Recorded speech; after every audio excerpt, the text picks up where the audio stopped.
This episode of the Tales Behind the Talent is sponsored by Avain Language Services. If you need proofreading of English texts, translations between Swedish, English and Finnish, or private teaching in Swedish and English, please do not hesitate to contact avainservices@gmail.com.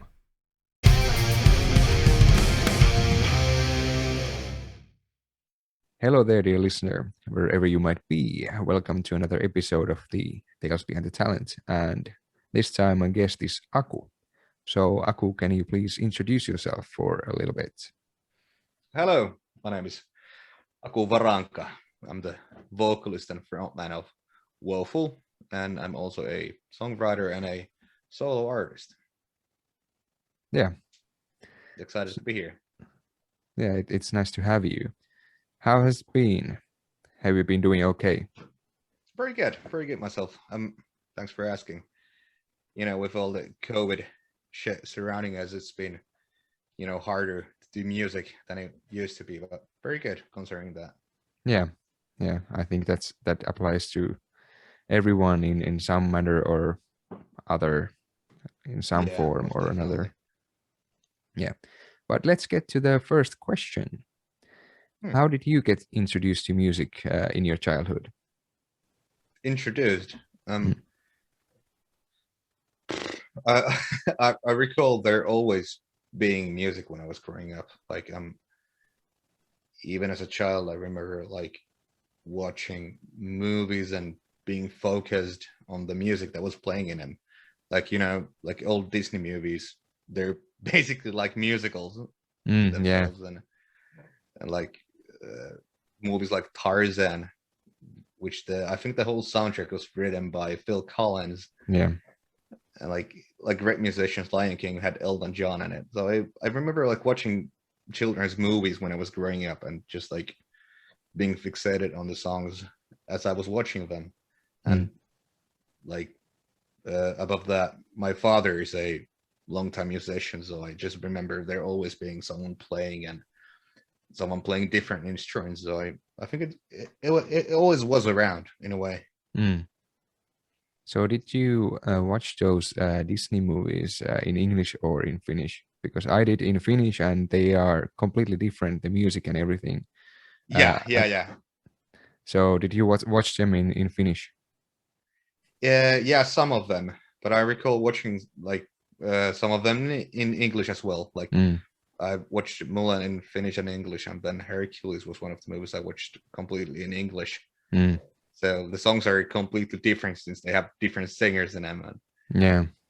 The songs themselves are pretty good, so they're still bangers. Yeah, they are. And I think that some of the versions in Finnish are better than in English. And then there's the opposite situation when the Finnish song has basically been memified, like the one in Mulan. Like, I'll make a man out of you. Yeah. How do you get the Finnish version? Let's get down to business and everything. Yeah. Nyt on aika bisnesten. Yeah. Or he said that let's get down to business, like literally mennään alas bisneksiin. In the YouTube version, which just become kind of a classic meme at this point for the Finnish community. But around what age? You said already that it was Disney music or musical music that was at first, and then through your father. But at what age do you remember that you yourself started getting interested in music and doing music as a hobby or even a job? Yeah, I recall, like as a kid, like being a sentient kid, like at that age, which was like 9 or 10 years old. I recall my father like dragging me, not dragging, but bringing me into his like vocal lessons. And I remember watching him sing, and it was around 5th or 6th grade when I started playing music myself. I started playing classical double bass, and I think that was the first like actual instrument I started playing. But that was something my father, I don't want to say put me to play, but like gave me the opportunity to play. But that was something I was never like that interested in, if you could say, since I wanted to play. I remember like always wanting to play like upbeat songs, you know, like punk rock and rock music and metal music. My big brother Eero used to listen a lot of punk, like Billy Talent and Rise Against, and metal, even like Rotten Sound and Stamina. So those were the bands I like grew up listening to, like, and you can't play like those songs and bands with double bass. Well, you can, but like you actually can't. So as a bassist, I wanted to play drums then, so I started playing drums. So I just remember being in our garage blasting through songs with a drum kit while I was listening to them. So I think around like 5th or 6th grade when I started like actually playing music. Yeah, okay. But my next question was gonna be, did you decide to start playing music, or was it someone else? But was it kind of a compilation or a mixture of both? Like your father was bringing you to his rehearsals or vocal lessons, and then you wanted to play music, but a little bit different kind of music. Well, I think at first it was like I wanted to do, like, I've always liked music, but I didn't think of it as like something I would do. So I think my parents kind of forced, in quotations, me into like playing double bass, and that's how I got started. So I think it was more from my parents than myself. Yeah, okay. The beginning, that is. But I think like even if they hadn't done that, I would have picked up an instrument, like maybe a bit later on. But I think that was like the clutch decision they made. So that's interesting, because that's different for everyone, in a way that they sometimes it's the parents, and sometimes it's the compilation, and sometimes it's the person themselves who decided. But usually when the case is that the parents are musical, usually they are also the driven force in bringing their children also into the world of music at an early age. But since I'd like to say, like, since they were the driving force, like my father was, who wanted me to play music. But I think even like if he hadn't done that, it would have taken a bit longer for me to get into music. So he was like pushing me in the direction. But since you started playing music, first the bass and then drums, have you had kind of a break in your enthusiasm, or has it been continuous since you started playing, or has it been like you had a gap year from music at some point in your life? I can't recall a time I wasn't interested in music. Like after I started playing music, whether it was the bass or drums when I was a kid, I've always been like kind of obsessed in a way. It's a weird thing to say, but I started like listening to music more and like watching music channels on the TV and watching old live shows from bands that were playing, and that was always something I wanted to do. And from the first band that I had when I was in the 7th grade, I think, the first actual band, I've never stopped like thinking about music, and it's been like a driving force in my life in a way. So you actually brought us to the next question, which was when did you first start playing in a band and playing with others, and what kind of a project was that? So since you mentioned it was in your 7th grade, but what kind of music was it? That upbeat music like punk rock that you mentioned earlier, or was it something else? Yeah, most definitely. Like before we started the band, Me and my friend from elementary school, I think. Heikki Leppäjärvi, shout out to Heikki, and my lovely goddaughter Minka.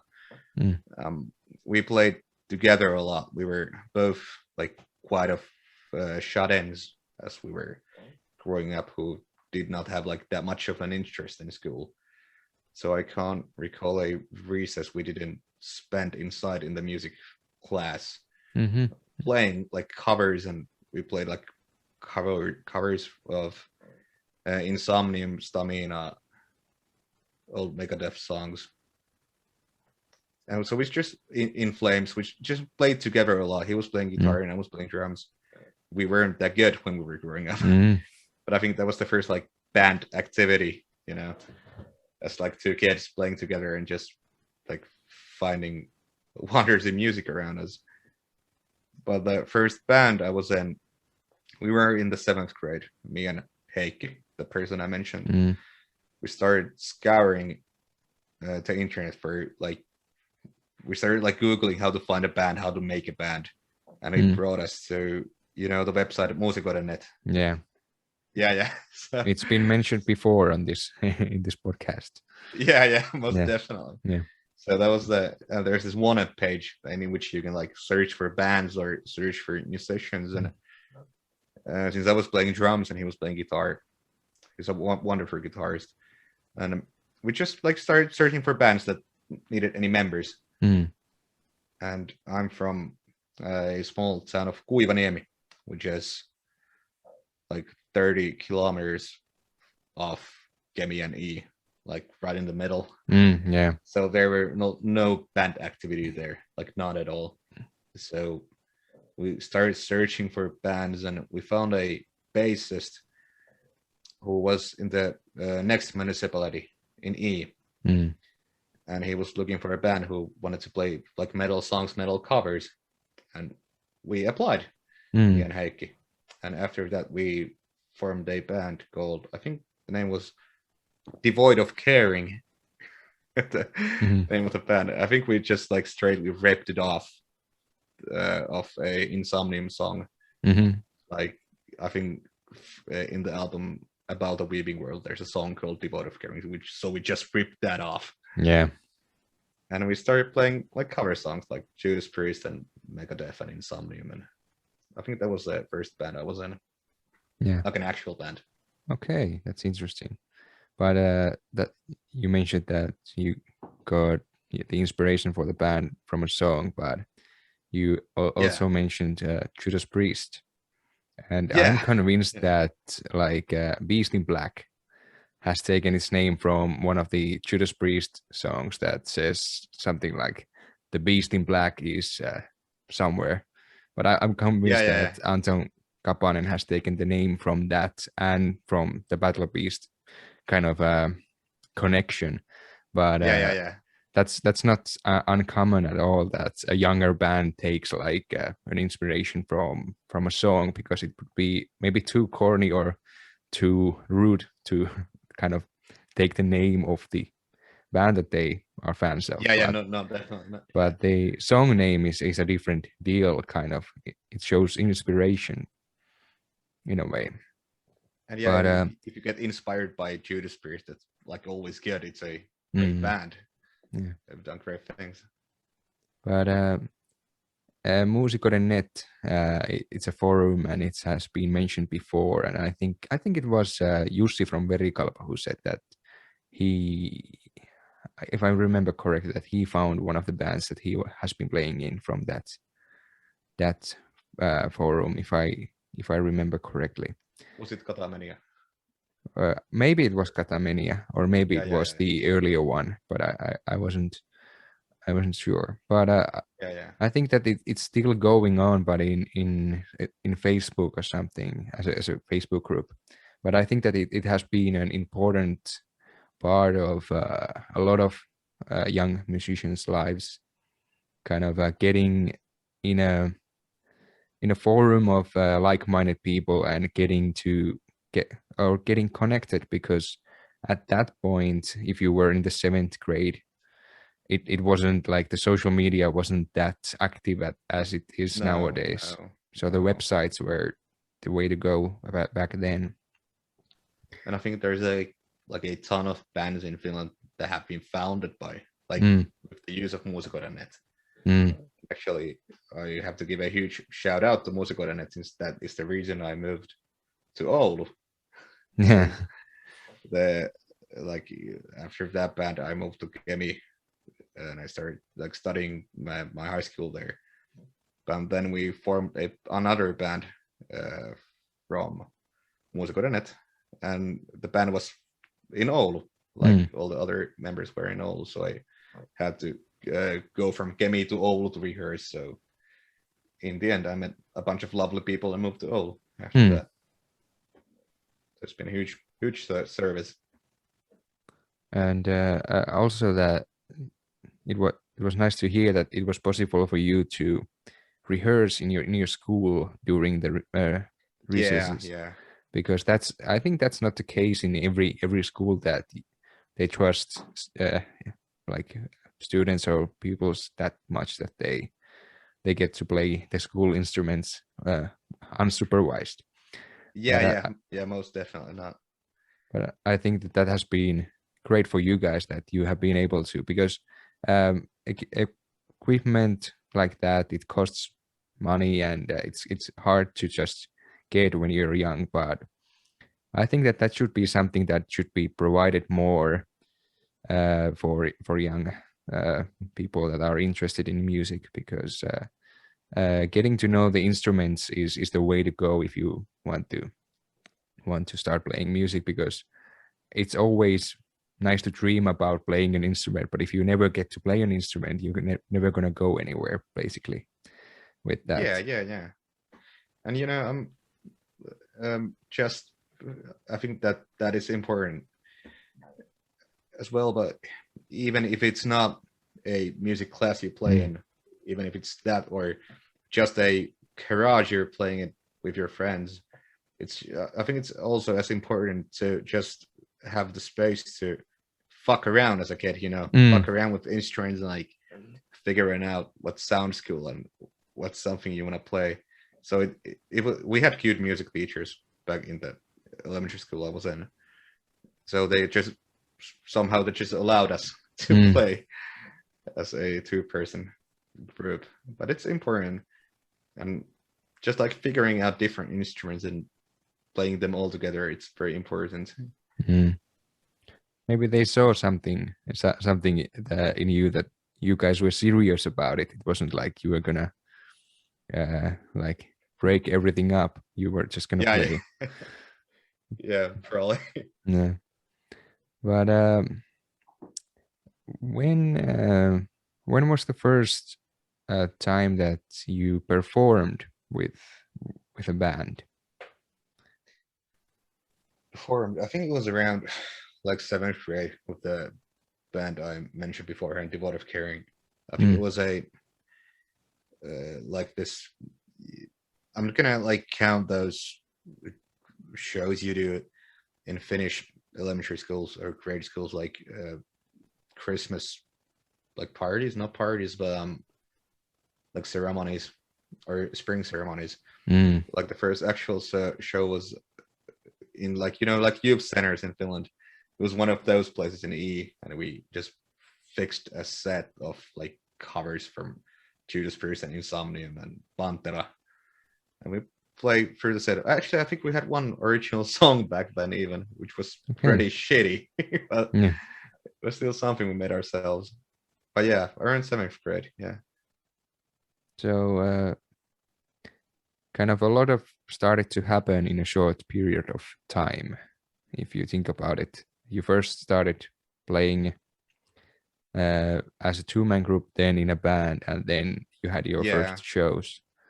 Was it did it feel terrifying to start playing in front of people, or did it come natural to you? Absolutely terrifying. As I said, I was a kind of a shut-in child. I just I was a lot by myself as a kid, and I was a bit shy then. So when you start playing gigs and like as we started playing gigs at the young age of 13, it was absolutely terrifying. So we just like basically stood there and played through the songs. And I recall a single time, I can't remember what song it was during that gig, that I wanted to start headbanging since I've watched people like playing live and I thought it looked cool. So I just started headbanging for like 2 bars. I headbanged and then I felt ashamed in a way, you know.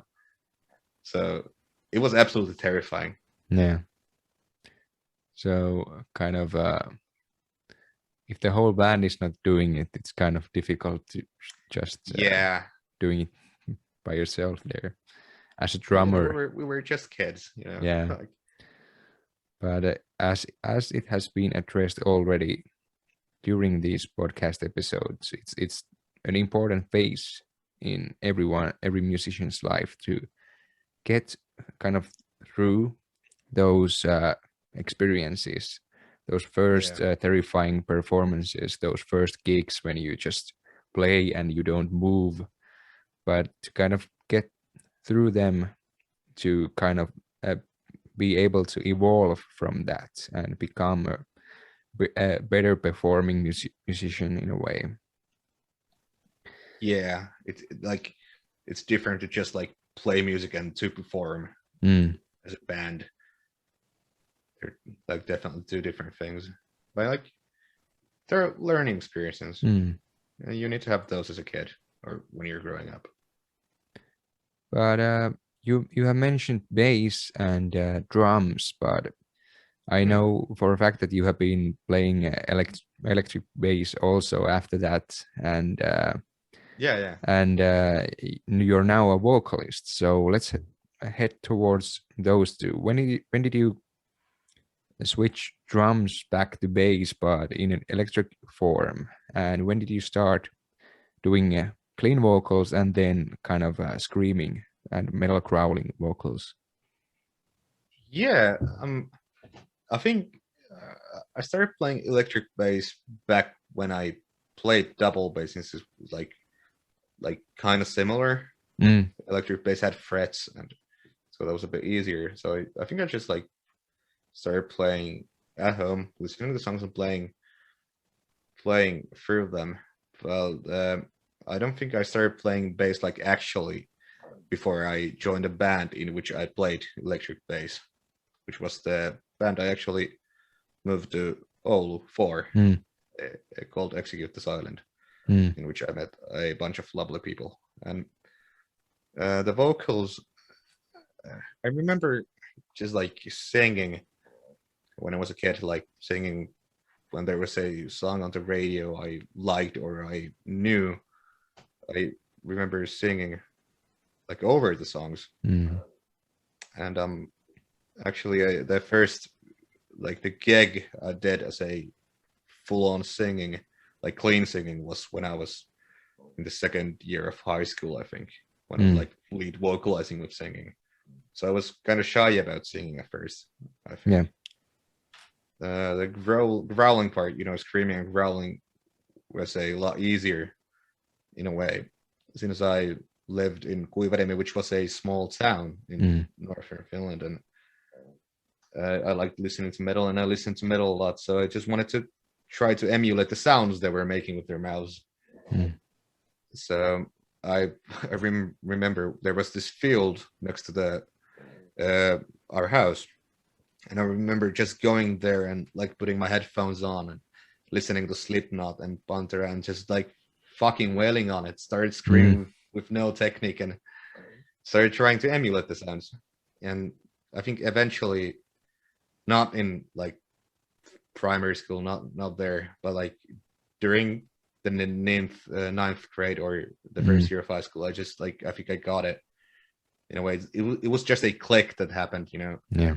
And I figured out how to scream in a safe way. But I just remember like walking around and shouting nonsense, trying to emulate the sounds. And I just recall like growling being like me being less shy about growling than I was about singing. Actually, I have a good story about this. When I moved to Kemi when I was 15 years old, 15, 16, I can't recall. And I lived in a apartment complex, and most singers or screamers can rehearse their vocals at home, but my technique revolves around like shouting hard, so I can't really do that when I'm at home. So I recall walking. I had to go somewhere else to scream. I had a place at my friend's house who lived in Kemi, in which I could go to, but they were not home. So I went to the harbor in Kemi, and next to the harbor in Kemi, there is this green, grassy patch of like field. I went in, and I started just screaming. I put my headphones on, started screaming the Slipknot or something like harsh. I just started screaming, and I think I screamed for like 20 minutes there. And all of a sudden, what I see is a police car driving to the harbor, and they drive right next to me. And then they open the window, and I walked there. I was curious what was going on. And they told me that they got a call from a nearby house that was near the harbor, that there was this young kid who was screaming nonsense and cursing and walking around the pier, and he's probably gonna kill himself. So they were talking about me then, and I just like looked at the police officer like fucking wowed. Like, no, I'm doing this. I'm rehearsing extreme vocals, and they wanted to take me home since they didn't know if I was safe or not. And it was like a bit rainy around that time, so I just figured like, okay, take me home. That's okay. So I sat in the the back part of the police car, in which they put like drunkards and shit in. So they put me there, locked the door, and I was just sitting there as they drove me back to where I was living in the apartment complex.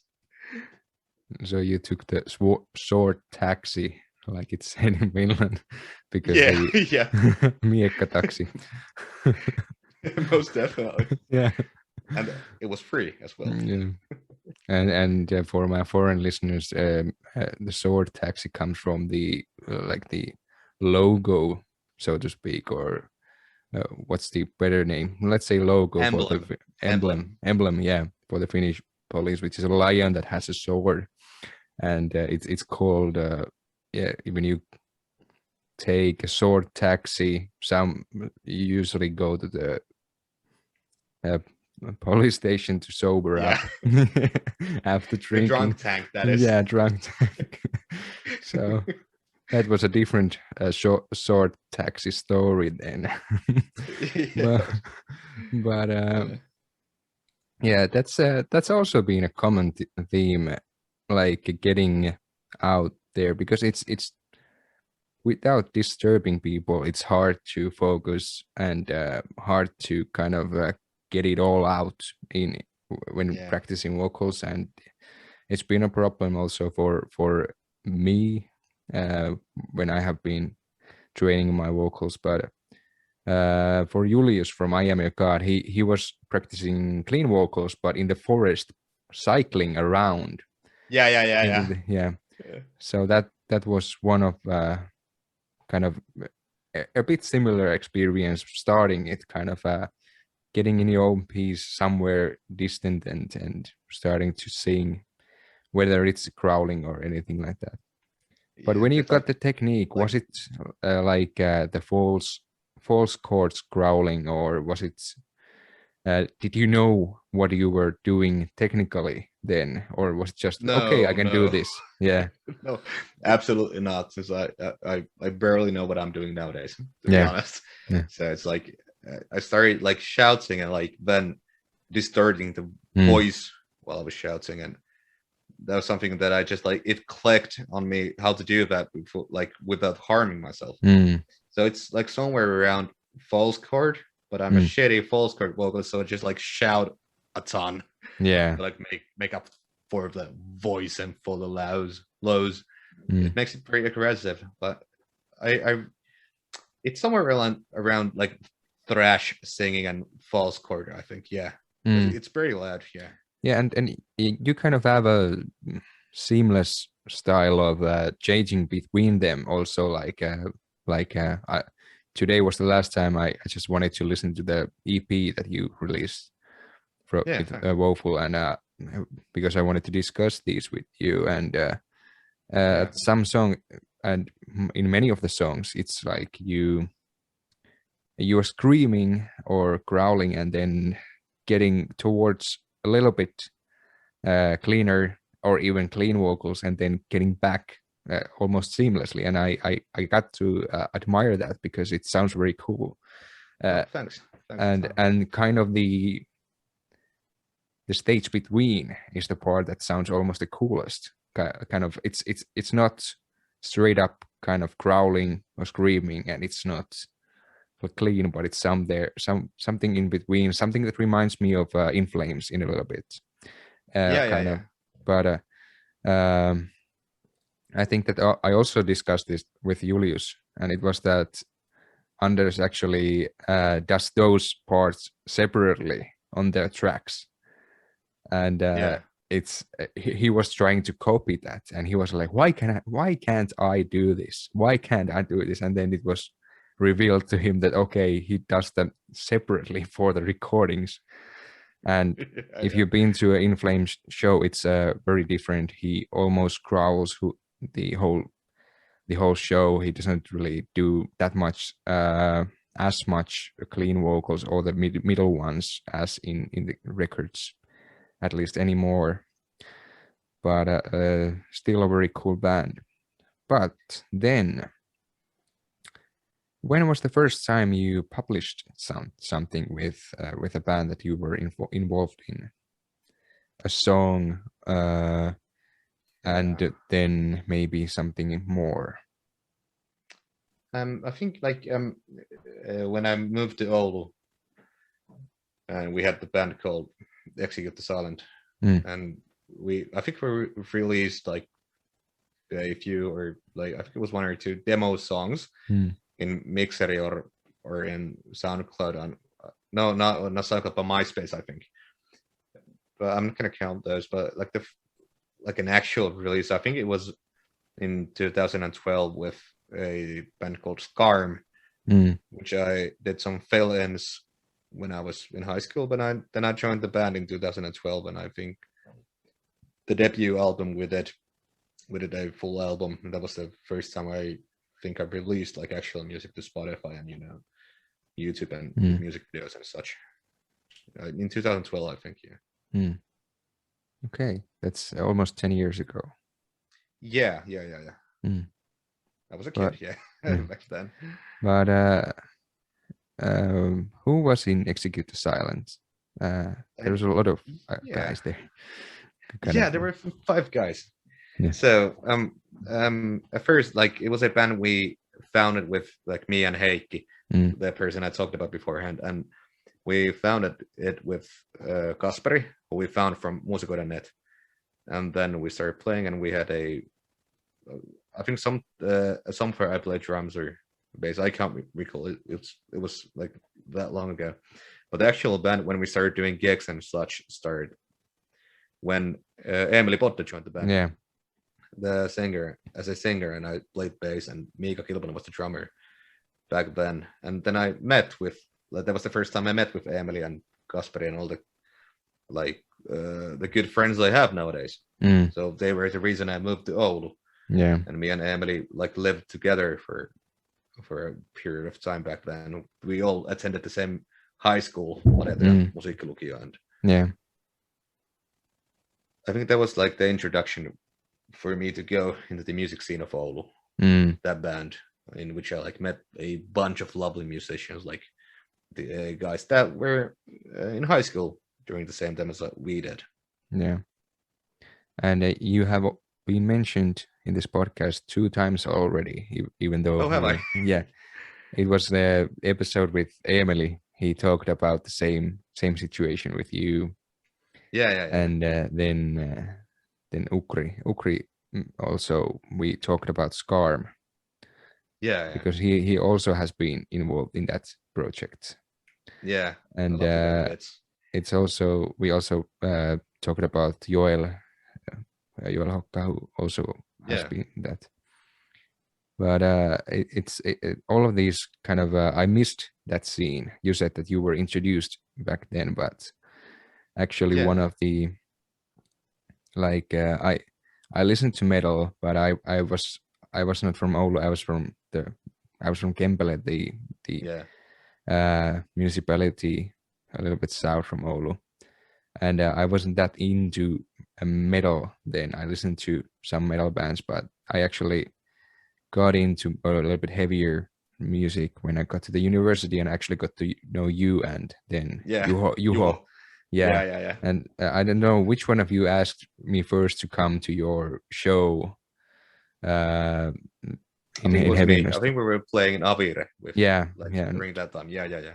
And after that, it kind of clicked that I started listening to more and more like music with growls, and nowadays it is what it is. But it's been quite recent for me. But it was the live experience that kind of woke me up to that kind of hearing that kind of music live. But I'm kind of saddened that I missed the kind of metal scene that all of the guys our age are like talking about. But I'm glad that it was a weird scene.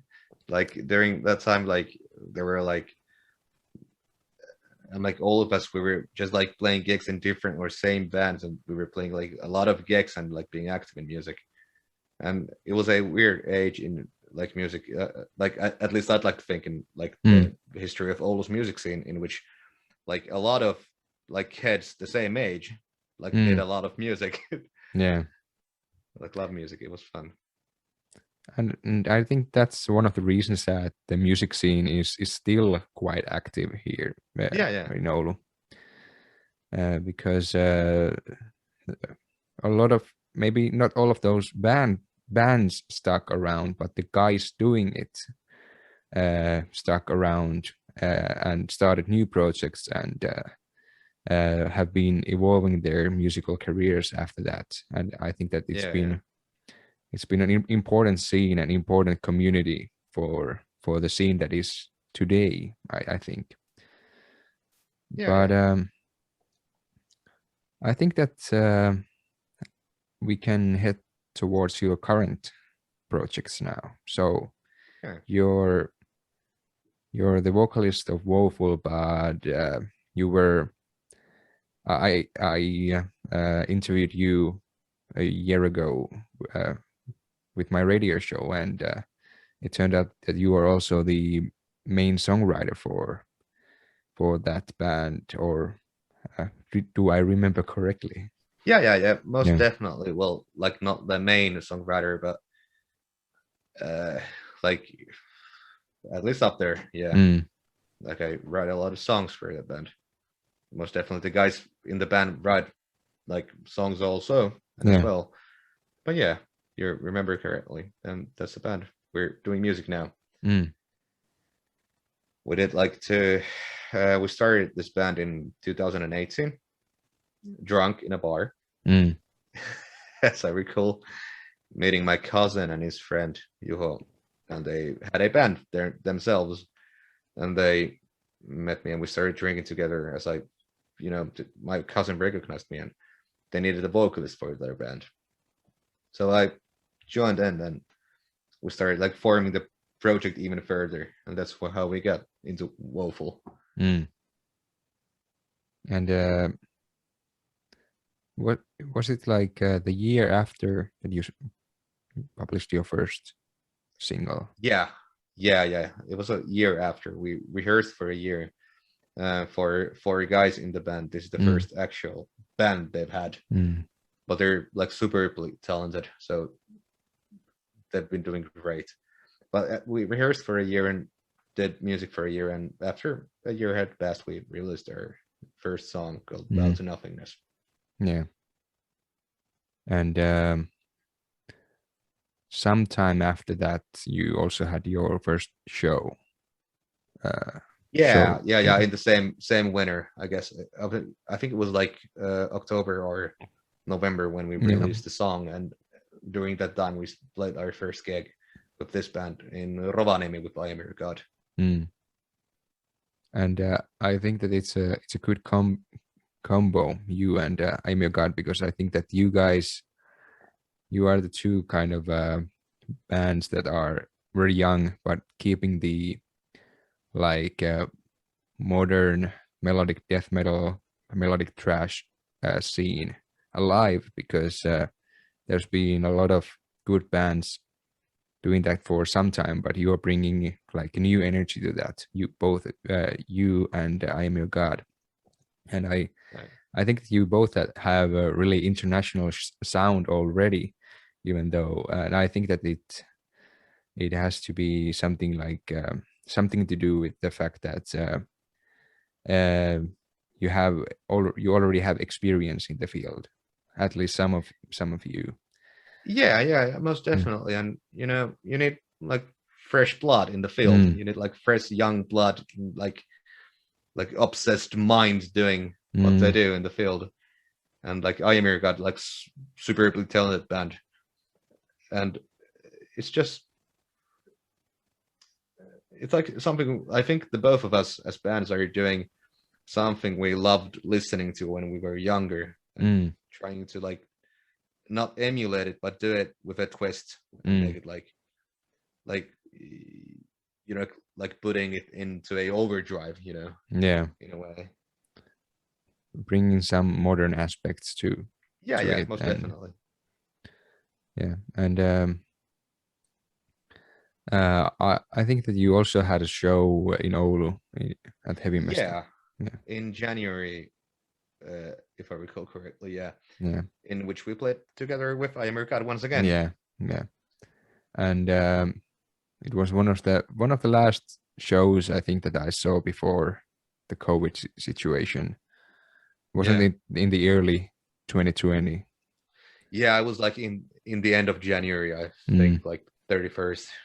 It could have even been somewhere around that. So like we booked gigs, and I remember talking to Julius from I Am Your God, and we booked multiple gigs, like past those two. And after that gig, I remember like the COVID situation just falling to pieces, and we had to cancel gigs, and it was very unfortunate for that time period. And because I think that I saw you guys play, and then I went to the Nordic Metal Cruise, and soon after that everything was cancelled. But I have good memories from that gig, because it's kind of when you don't have new experiences, you kind of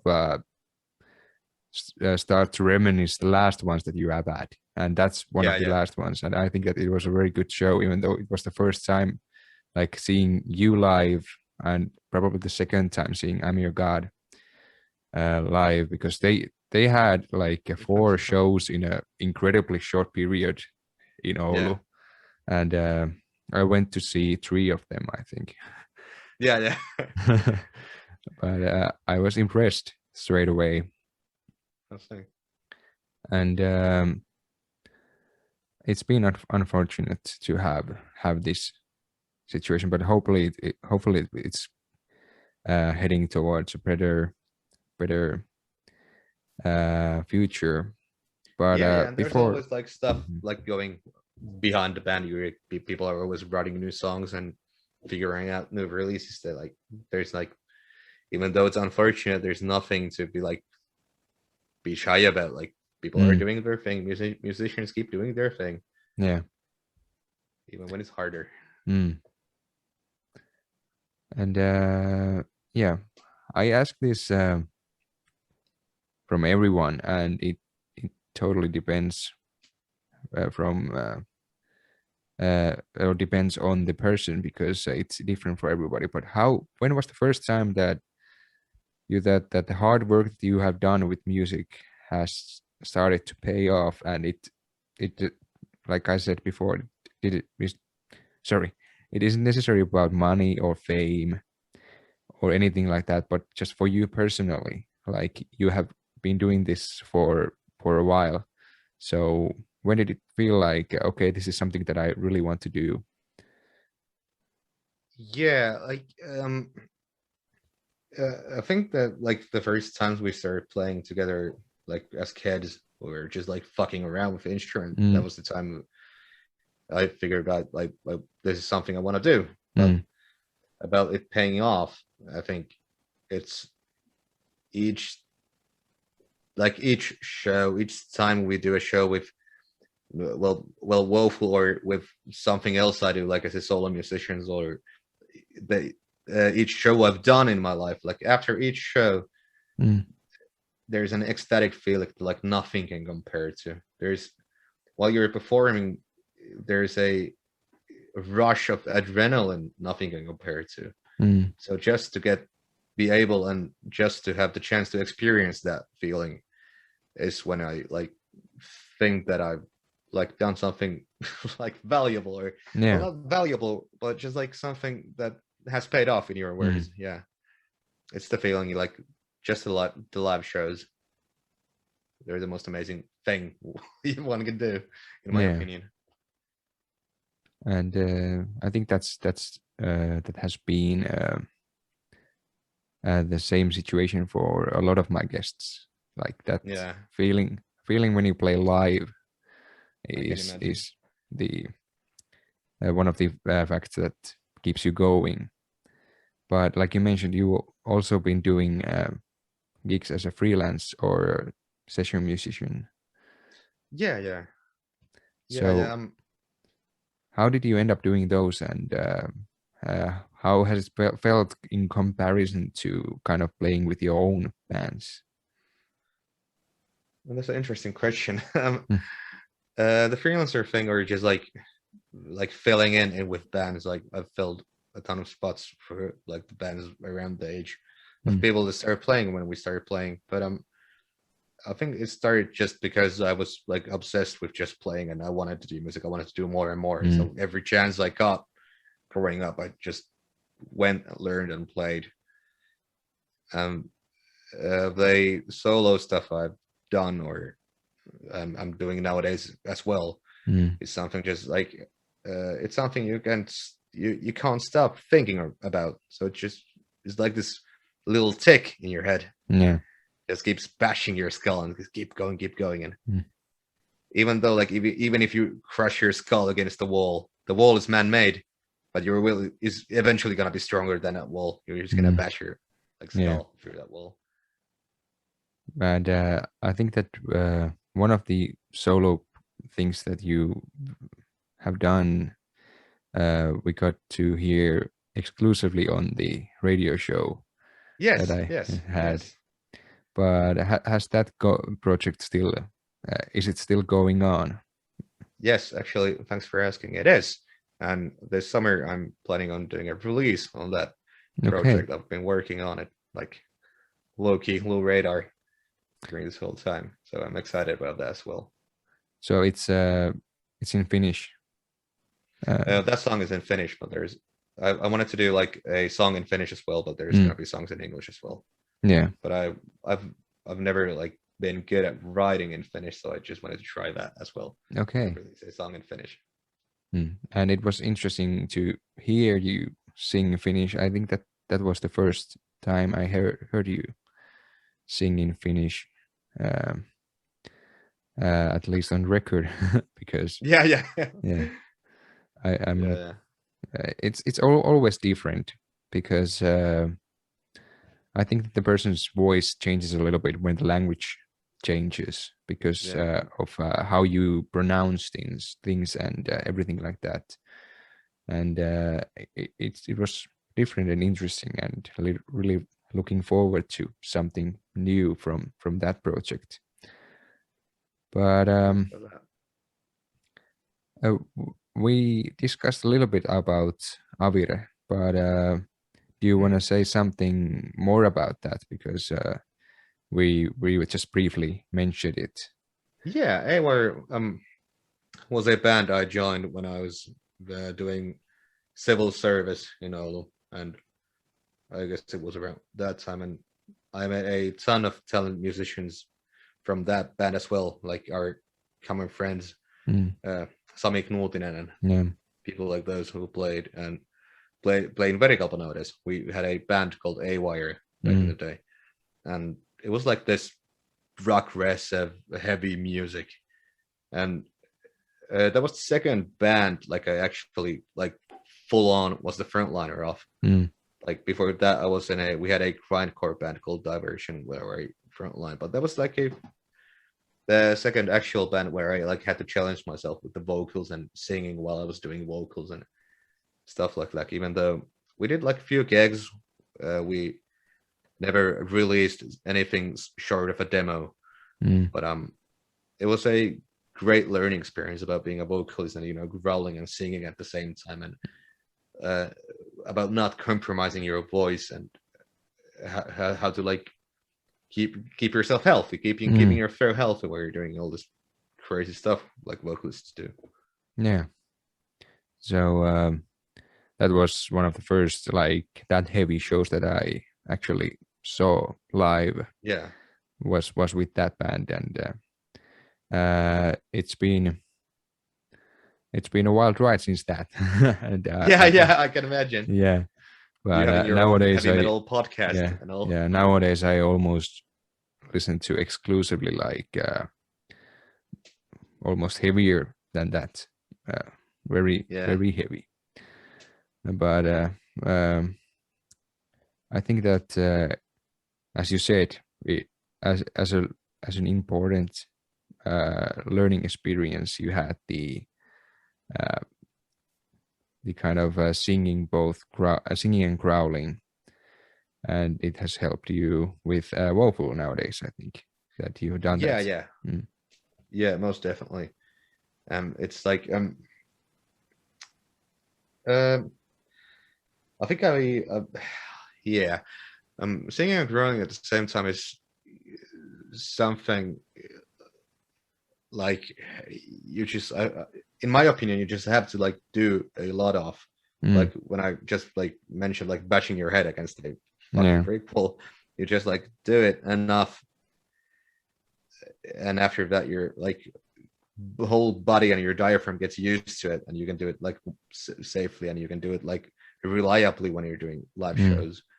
So Aware definitely was a huge learning, like a benchmark, no benchmark, but like a bit of something was, what's that in English? I can't recall that. Bit of something was like a checkpoint. Yeah, okay, checkpoint is good. Yeah. Like when I started learning about doing that, and now with Woeful, it's like with Woeful songs, I with singing and like arranging the vocals for Woeful songs, I want to challenge myself. Like I purposely make like arrangements more difficult than I can handle, in a way. So I need to rehearse them in order to be able to like sing them live. And there's like the next song we've just like gotten our next single from mix and master, and that was a song I had to like rehearse again even harder just to hit things I want to hit. So I just like keep pushing the envelope even harder in a way. So there's a new single coming. Yes, most definitely. We just like got the final master of the song. It's called Stylus, and we're just we're shaking hands with different music video directors now, and we want to film the video for it before we release it, and after that we're gonna release the song. So you recorded it with Emily, right? Yes. Yeah. Yes. We did hold a recording session with Emily in Masterbox and then the different home studios. So is it easier to work with someone you know really well, like in that case, or is it harder perhaps? In a way both. Yeah. Okay. In a way both. Like in a way easier, since Emily, for the listeners, Emily is the vocalist of More Subita, a fan-fucking-tastic vocalist. Yeah. So when I like record vocals with Emily, I know Emily's hearing correct things, and like hearing things that like you should do that one better, you should like focus on that. Like I get like a feedback from an actual male vocalist, so that's easier with Emily. And harder in a way since you're doing something with a friend, since but with Emily, it's always been like so professional. Emily's such a professional, so like even though we're good friends with Emily, he's like acted all professional when we're doing it, so it's great. Yeah, so it's kind of both a little bit. Yeah, a little both. You're still recording with your friend, and you have to try to keep the environment like professional as well. So yeah, and I think that's also important for the outcome of the process. Yeah, but how about do you have a record coming? You have released an EP, and then you have another single coming. So thinking about the future of Worful, so are you planning on releasing something in the future or in the near future? Yes, so the single we've been working on, we're planning on releasing it very soon after we got the music video done on it. And after that, we're planning to work on a full record. So we're going to do a full record with Worful, and that's the next thing we're going to work on. Like, since there's a shortage of shows to be played right now, we're going to work on that. And after things get better, we're going to pop out with a brand new sizzling record. Yeah. Sounds future good. Plans for Worful.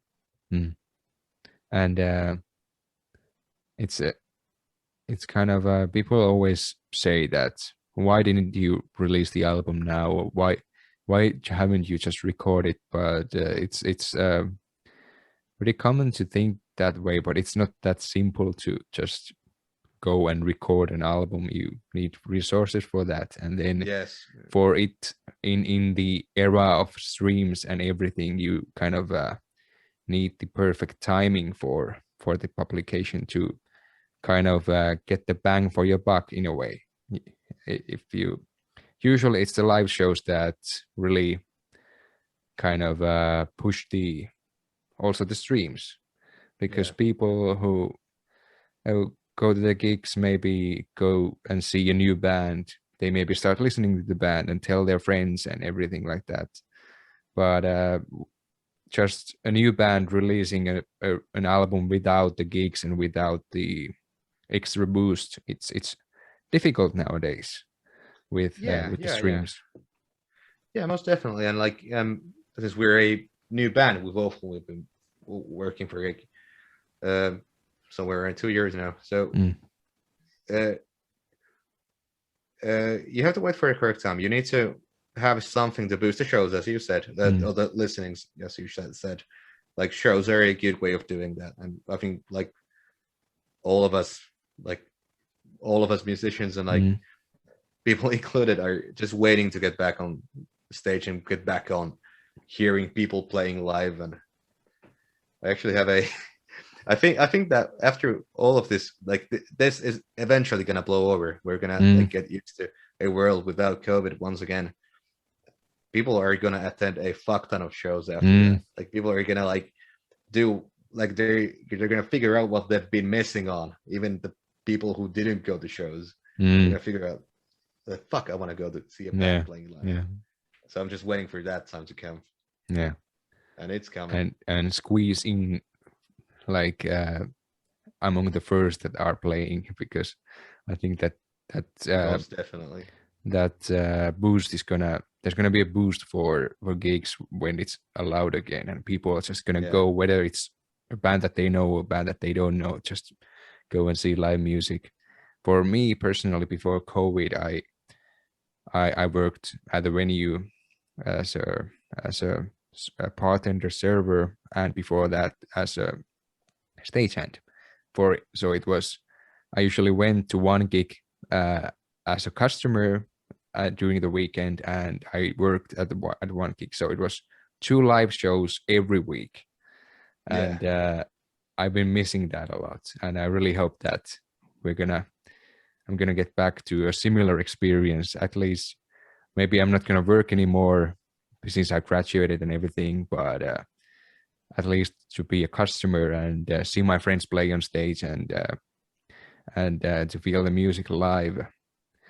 But if you have something to say before we're gonna end this interview, so now's a good time for that. Yeah. So So we with Worful, we're gonna release a new song called Stylus that's gonna pop off and hopefully next month. I can't be sure, but let's see how it goes. So you can check out our band on Facebook and Instagram. It's Woeful, the adjective. It's called WOEFUL. And if you're interested about me doing music or the solo project I'm working on, you can check out my Instagram, which is called Rankavara, RANKAVARA. We're just gonna hope to see you all on our shows later on. Yeah. So stay tuned for that, and thanks for coming to the podcast. It was a really nice chat, and thank you for listening and watching, and stay safe out there.